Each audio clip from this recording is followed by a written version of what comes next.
Thank you for joining us for this conversation on the Sword and the Trowel today. Today, Pastor Tom and I talk about the Southern Baptist Convention, which is coming up in the next week or so in Dallas, Texas. It's going to be a great time of fellowship. I'm looking forward to see some of you there.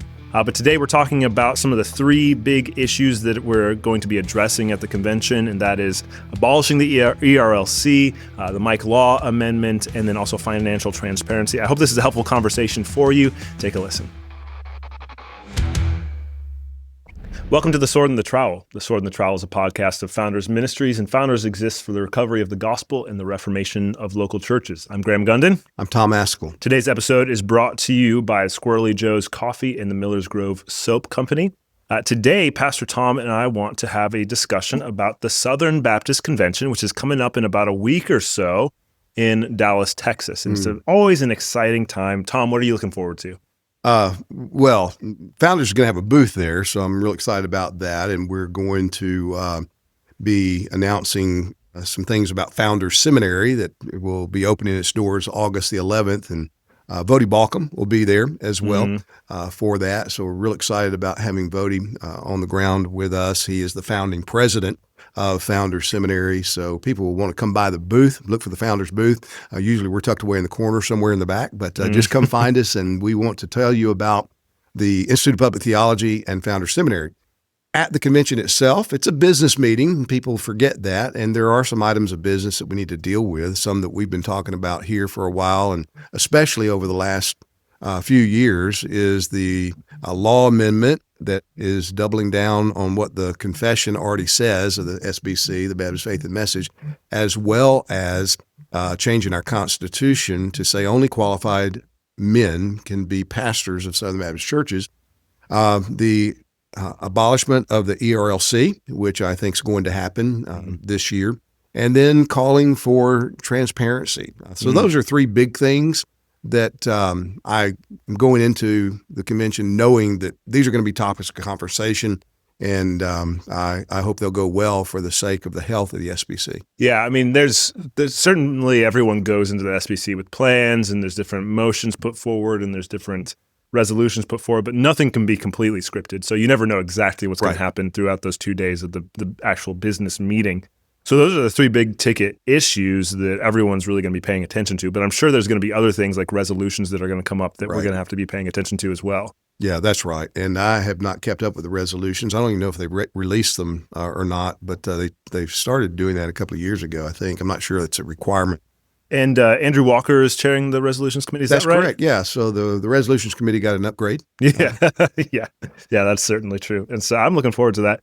But again, those three issues are the ones that we kind of want to talk about and address today, and just let you guys know what our thoughts are on those issues. And it's kind of easy to understand where we are and where we're coming from.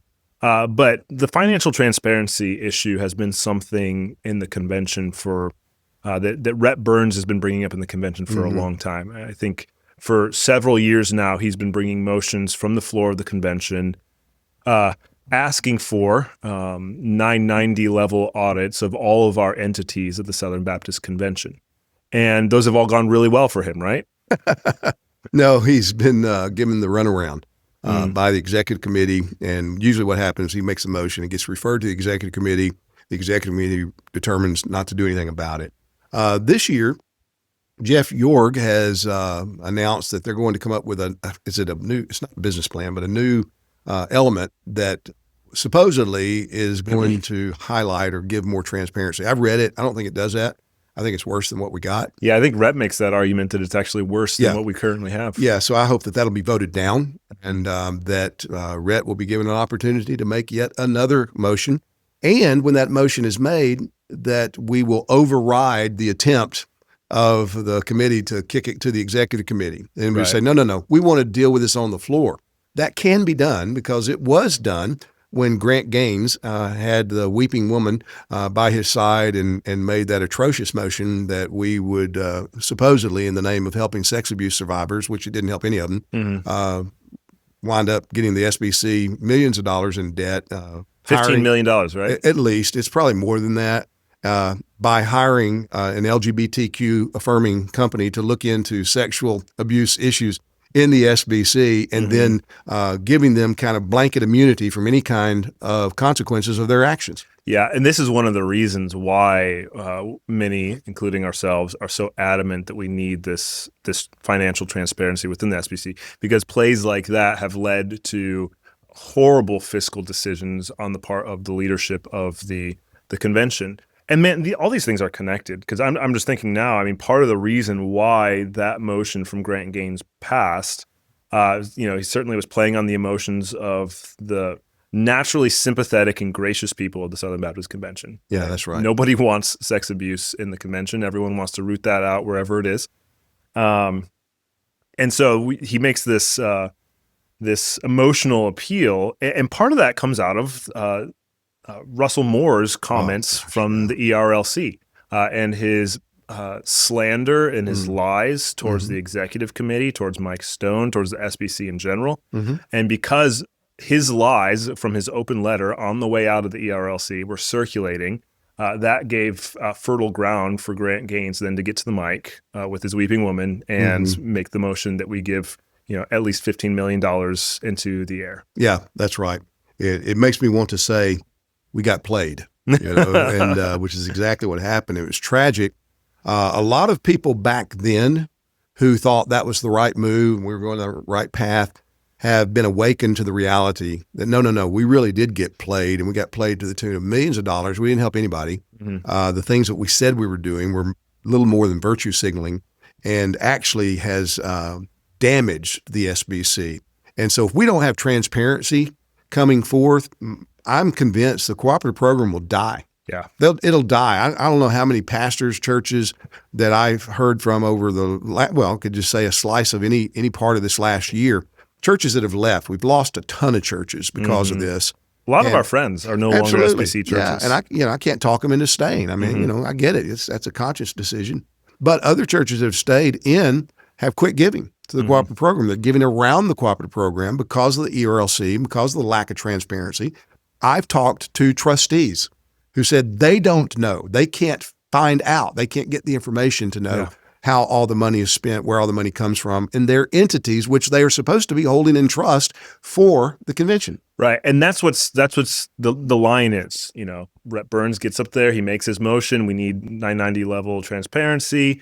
We'll let the committee talk about that. Committee comes out and says, no, we have a trustee system, and the trustees keep the entities accountable. And it's not the job of the convention to keep the entities accountable. That's why we have the trustee system, and it works just fine. And these are faithful, godly pastors and church members, and so we're going to let them take care of it. And frankly, I'm all for the trustee system. Yeah, I think absolutely. the trustee system is a good system, because the convention, all the messengers of the convention cannot take out a microscope and look at every entity. However, the trustee system as it operates right now is broken. Right. It's not working. And Right. part of that is, the trustee system, the trustees are to be trusted by the messengers of the convention. Yeah. And there's so little trust in any of the leadership of the entities of the convention. That's why the messengers are calling for. That's why they're hungry for this financial transparency. Yeah, absolutely. And I don't think our trustees get the kind of training they need. No. I've talked to trustees who said that they were oriented by the very entity that they're supposed to be holding in trust for the churches.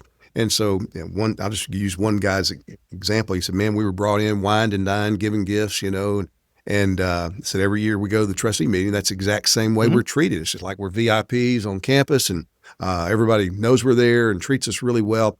And he said, I asked a couple of questions about, hey, where's this in the budget and where's the money come from? He said, this is a quote, I don't know where the money's coming from, but I know the money's flowing. Now that's a trustee of one of our entities in the SBC. I would feel so insulted if I were a trustee. You come and you're wined and you're dined and you're taken care of, and it's just like smoke and mirrors. Yeah.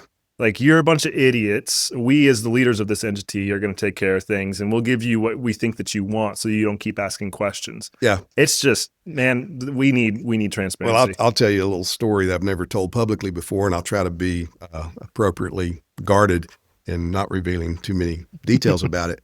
But there was one entity leader who got so upset with something that one of the trustees of his entity did publicly, wrote something that he actually said to a mutual acquaintance, that's grounds for firing a trustee. Now, if that doesn't tell you a little bit of the mentality of what's been going on in our SBC entities for now decades, then nothing will. Are you a Christian struggling to find companies that align with your values and beliefs? Squirrely Joe's has you covered for all of your coffee needs. All of their coffee is hand-selected and roasted fresh every day by a family of fellow believers.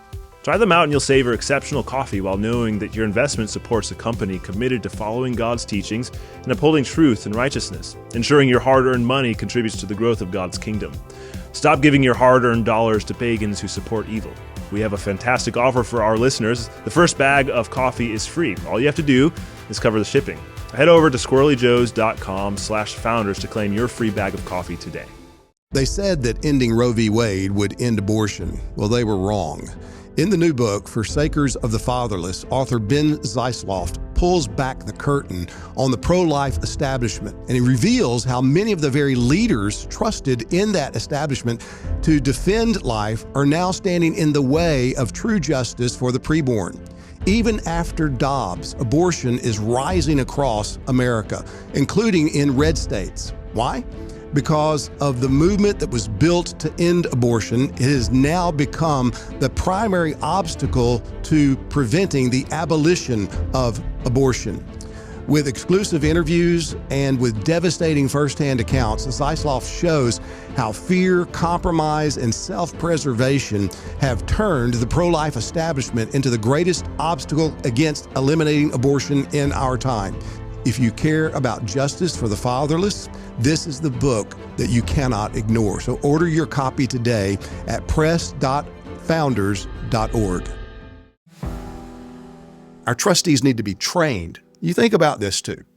So most of the trustees, they come from average SBC churches. Well, many of those trustees, I would dare say probably a majority, they've never looked at multi-million-dollar budgets, and all of our entities are multi-million-dollar entities. And so there's a lot of a steep learning curve in terms of what are we looking at here? How does this work? How should we be thinking about it?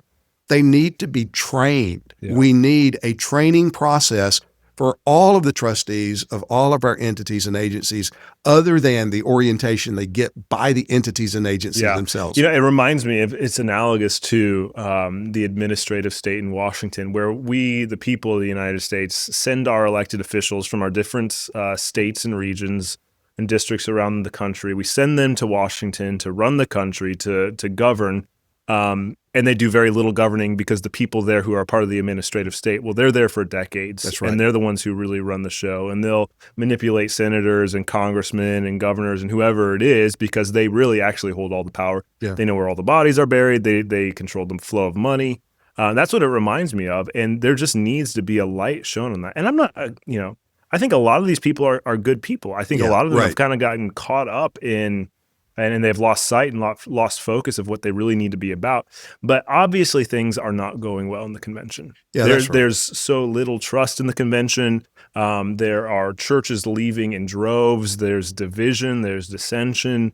Things have to change. And the messengers of the Southern Baptist Convention are the final earthly authority when it comes to what happens in the convention. And when the trustees and when the entity heads are not able to fix the problem, well, the messengers have to come in and take drastic measures. And asking for accountability and transparency really is not all that drastic. No. And again, even the new president, Jeff York of the executive committee, even he has said, I acknowledge trust has been broken. Well, that's right. That's good. His concern is you don't want to just bring a sledgehammer and you don't want to let the mob, kind of rule. And I get it. That's what you're talking about with the trustee system. But we're past that. I mean, many of us have been calling for change, calling for accountability for multiple years, more than 10 years. And it's just fallen on deaf ears, and the entity heads have just patted the messengers on the head, and trustees have said, we got this.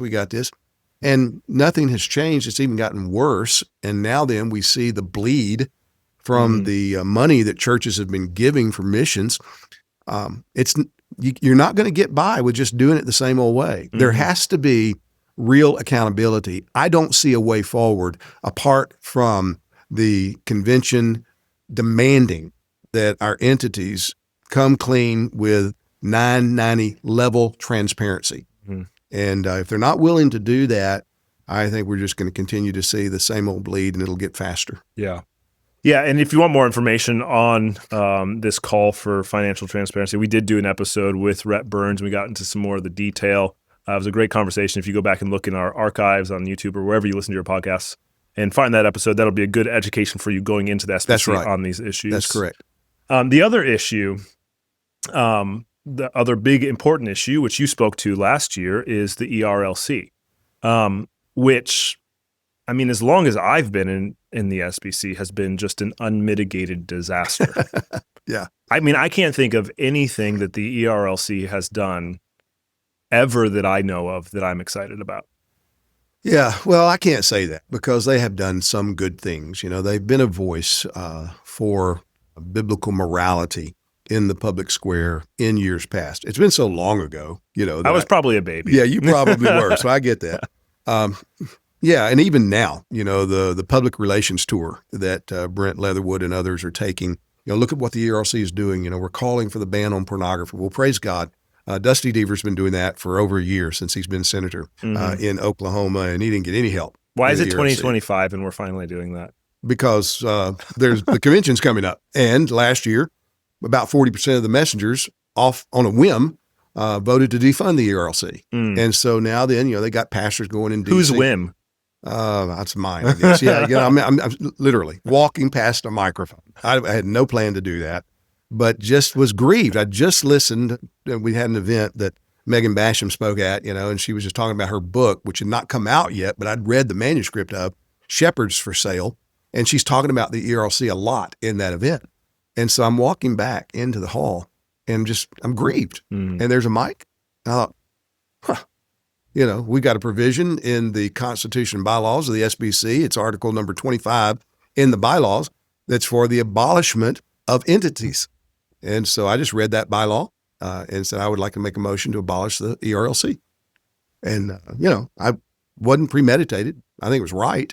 And about 40% of the messengers voted for it without anybody announcing it, proposing it beforehand. So because of that, they should have awakened long before. But I've been told by trustees who in the meeting immediately after that SBC, it was like, no big deal.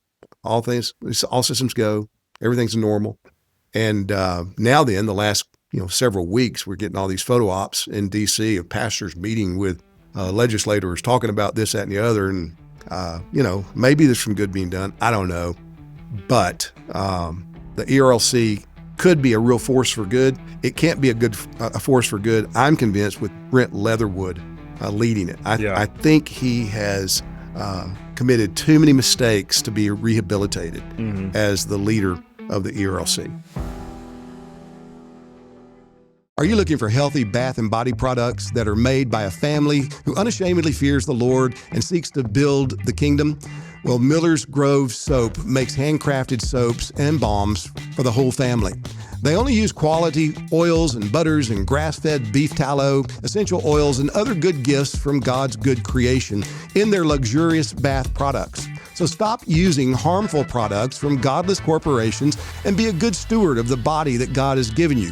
Visit themillersgrove.com today and see their spectacular lineup of soap and other products. That's millersgrove.com. Listeners to the Sword and Trowel can use code FOUNDERS at checkout for a 10% discount on your first purchase. Remember, life is short, fear God, build His kingdom, and use the good soap, which is Miller's Grove Soap. I'm excited to introduce to you our newest children's resource. It's the 1689 in Rhyme, Old Truth for Young Hearts by our very own Carrie Regnier. Children can understand more than we often think that they can, and that's why it's important to teach them early and often the basic truths of the faith. Carrie has produced a wonderful tool to help parents and grandparents to do just that. His rhymes, or raps if you prefer, are great for both young and old to internalize, memorize, and meditate on the truths of our great Baptist confession. He has helpfully summarized each chapter, maintaining the rich theology in each, yet he has also simplified each chapter in ways that even a 3-year-old can grasp. Plant timeless truths in young minds. Grab your copy of the 1689 in rhyme today at press.founders.org. Yeah, I think the idea of the ERLC is phenomenal. I mean, when it comes to, the Southern Baptist Convention is the real kind of salt of the earth, conservative, Bible-believing Christians in this nation. It's not to say that there aren't others, but it's the largest group of that category. And there are 13, 14 million of us across the country. Yeah. And we ought to have a loud voice. We ought to be able to push our weight around a little bit in this nation when it comes to cultural, social, and political issues. And to have an entity that's dedicated to being our voice in Washington, D.C. and in state capitals around the nation, that's great. We need that. The ERLC has failed to be that voice. Absolutely. I mean, you just look at the Presidential Advisory Council. Praise God, there's some Southern Baptists that are on it, and Southern Baptists have been able to speak into it. Some good Orthodox Christians are in his cabinet, actually. And if we had good Orthodox leadership and godly conservative leadership in the ERLC, it's like the road's paved for us to be able to have influence and to speak for Christ in these arenas. And we're not trying to turn the government into a church, not that at all. We want the government to do what Christ has ordained the government to do, which is to act righteously in punishing evil and promoting what's good. Yeah. And we should be the ones making that voice. The Brent Leatherwood can't even get a meeting with the White House. And it shouldn't be that way. No, it shouldn't be that way. It should, I mean, the ERLC should be the first group that a conservative politician calls when they get into office. I was told by a DC insider not long ago that the common retort in DC is that the ERLC is not worth giving time to for a meeting, so that none of the decision makers are interested in sitting down with a serious conversation with the ERLC. Now, that was just volunteered to me, which is sad. Yeah. Well, and it's not only the fact that they are kind of useless in DC. It's the fact that, I mean, from Russell Moore, I mean, just running to the left on just about every issue, from praising Barack Obama to advocating for the building of mosques on the site of the 9/11 attacks. I mean, gun control, red flag, Second Amendment, anti-Second Amendment laws. Yep.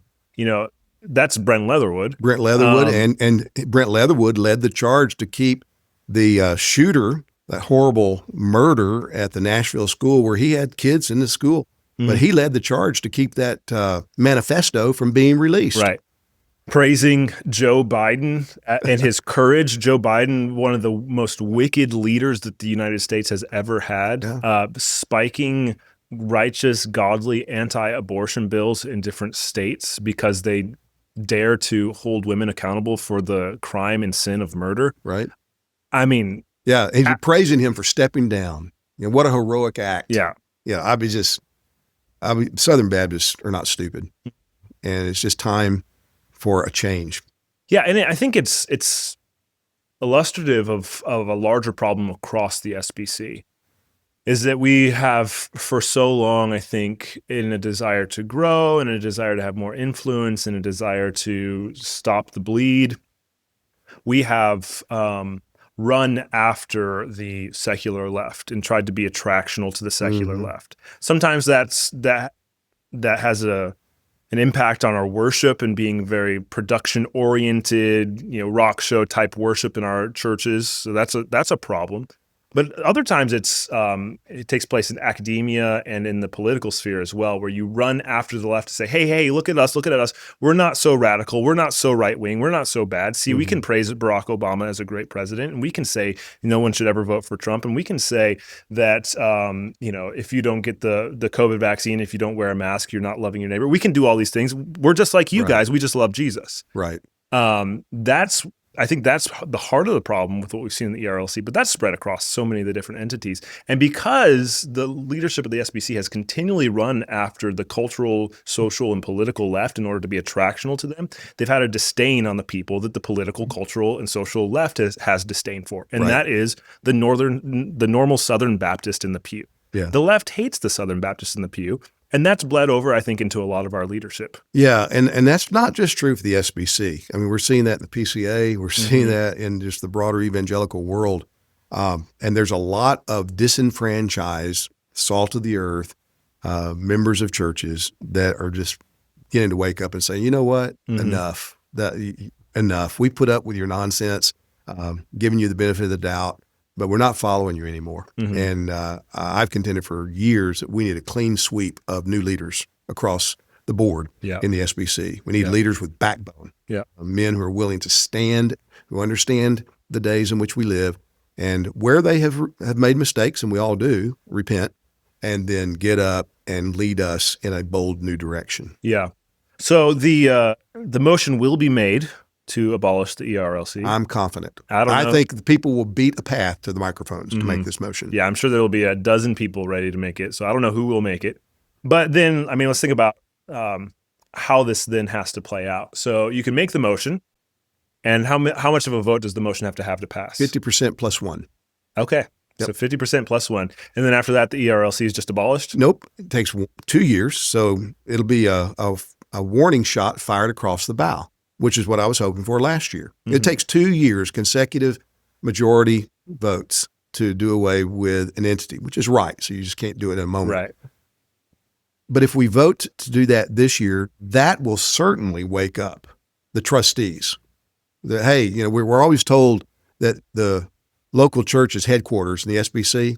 Well, maybe they'll finally get the message. Headquarters is upset. Headquarters wants your attention. Yeah. Headquarters wants a change. And the trustees will do what they ought to do and change the leadership and begin to go back and look at what exactly their mission is and determine we're going to have the kind of leadership to go forward to fulfill the mission in behalf of the churches. Yeah, and I mean, if it passes in Dallas, that's a 1-year probation. That's right. The ERLC is on. And if they don't make radical changes in the next year, I mean, clean sweep of leadership, then that needs to be brought up again for the second time in Orlando in 2026, and the entity needs to be abolished. Yeah, that's right. And it'll be voted on again. If it passes the first year, it will be voted on again. The second year is a matter of course, but it could not pass the second year and the entity stays. But if they don't make the kind of changes you're suggesting, then it should be abolished. Yeah. And one of the problems that I think we've seen is there are calls for change, there's calls for leadership in the convention, and then leadership changes. You know, you get a new president. And, you know, I appreciate Clint in a lot of ways. I think he's been generally a good president of SBC. Or you get a new leader of an entity like a Brent Leatherwood or something like that. And so on the face of it, it looks like, okay, we've changed. You got all these problems with Russell Moore. Russell Moore's not even in the SBC anymore. Why do you guys keep bringing up Russell Moore? Because the same exact things that Russell Moore was pushing for, the current leadership is pushing for. So just because you have a new face doesn't mean that you've changed leadership. Yeah, that's right. And so I anticipate that as the convention seeks to call for new leadership, whether it's the ERLC or anything else, there's going to be scrambling to get a new guy in place to replace Brent Leatherwood, who's basically just the same thing as Brent Leatherwood, basically just the same thing as Russell Moore, but maybe he's a little bit better at looking conservative and sounding conservative. And Southern Baptists can't be fooled by that. Right. That's right. And that's, again, comes down to the trustees. And I think most of our trustees are good people. I really do. That they need to be trained and they need to be awakened to the real concerns of churches. Again, I've talked to trustees in different entities who've told me things are going to be different. You know, we're making some changes. I haven't seen them. You know, if they're being made, they're being made in such subtle ways that it's not apparent to a guy like me. And we're past that. The kind of changes we need are significant changes, and I hope that will happen with the ERLC. Yeah. I want to invite you to join us for the National Founders Conference, January 22nd through 24th, 2026, here in Southwest Florida. Bodie Balcom, Joel Beakey, along with Dusty Devers and Alex Kochman and David Schrock will be joining me as we address the theme, Make Disciples, God's Mandate from the Home to the Ends of the Earth. We want to explore what God requires of His people as creatures made in His image, as well as disciples of the Lord Jesus Christ. For more information and to register, you can go to founders.org/conference. What if our understanding of Christianity and politics is fundamentally flawed? King of Kings, a reform guide to Christian government, is the result of needing to rethink political theology in recent years. In it, Pastor James Baird presents a bold and compelling case for a radical proposition that governments must promote Christianity as the only true religion. Drawing from Scripture, the Reformed Confessions, and the insights of the American founders, this concise but powerful primer offers a clear and urgent call to Christians.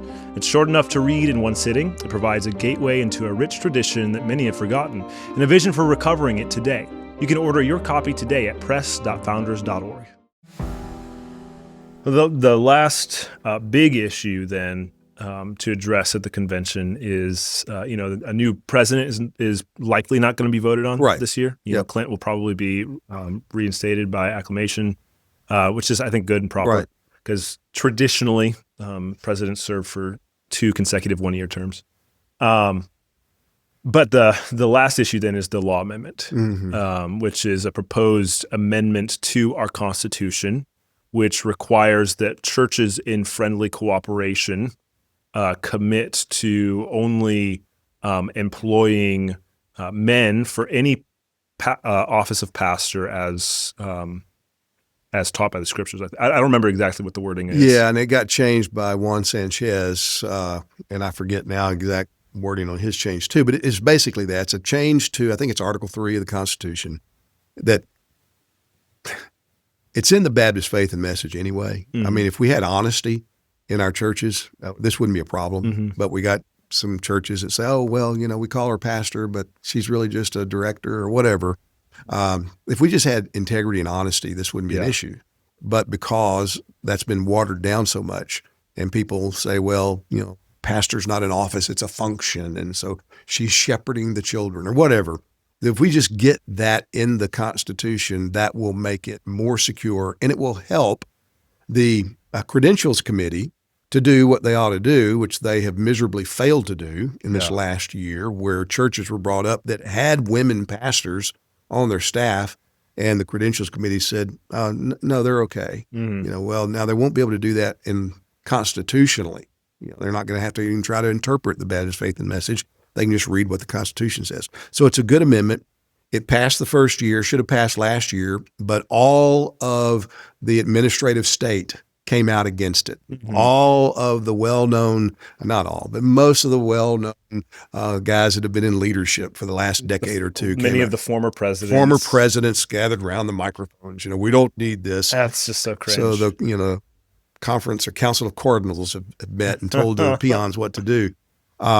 And it should have passed. It almost did pass. It got the overwhelming majority, like 60-something%. Well, in New Orleans, it got, because again, this is one that has to pass 2 years in a twice. row. In New Orleans, it got about 80%, right? Was that the first year? That was the first year, yeah. Yeah, it was, overwhelmingly. And then the second year, it got almost 62%. Yeah, and it needed 66 plus 1 or something, or 66.3 plus 1. So we didn't quite get the 2/3 vote that we had to have. We're so close. Yeah, we were. And it would have happened. But again, Southern Baptists, by and large, trust their leaders. Yeah. And so here are all these leaders, former presidents, everybody, we don't need this, we don't need this. And folks, okay, maybe we don't need it. Well, this last year, if it's proven anything, it's proven we do need it because the Credentials Committee just absolutely fumbled the ball.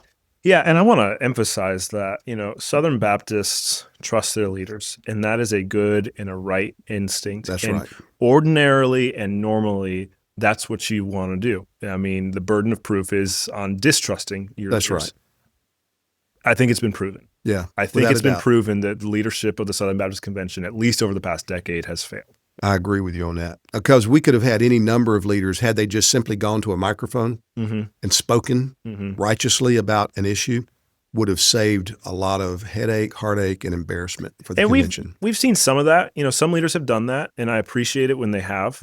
But for the most part, they send their lieutenants to say this or say that because, I can't actually speak to this myself because I'm going to receive pushback and blowback and I got things to think about. Man, just lead out in doing what's right. Yeah. So now we have to, again, for the third time, bring the law Sanchez amendment to the convention. And it's been proven over this past year, all the arguments against it. Oh, we don't need it. The Credentials Committee is doing their job, and we don't have anybody in the convention who is employing female pastors. And Kevin Ezell from the North American Mission Board says, if you can find any North American Mission Board church that has a female pastor, I will give you $10,000.